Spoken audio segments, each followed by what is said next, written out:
Okay, this is a really short one because after I got done recording the other video, I went, oh, I forgot to show you how to do something.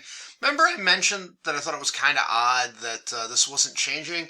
And that's because I forgot with data tables, I'm sorry, not data tables, with pivot tables, you have to tell Excel to go and refresh that data, and it will change.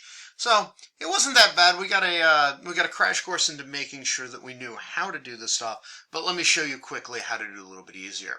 So we're set at 200. Let's go and change our order quantity to let's say 275, just a new number. So I hit enter. You see all of this stuff regenerates. And actually, let's make it 175 because let's make it something that we've actually got. So everything regenerates.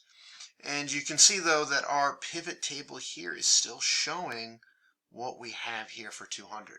So if you go into the Data tab, all you need to do is hit Refresh All, and that refreshes all the data. And so, as you can see, that takes care of redoing the pivot table. So that is, I forgot that. I just wanted to update on that and show you that you can keep doing it, and it works for anything that you do. 125, it doesn't change. We hit refresh all, and there, now it's been refreshed. So the pivot tables do what I thought they did. It's just I had a slight lapse and forgot how to do that. So just wanted to point that out before you move into the next part of the lecture.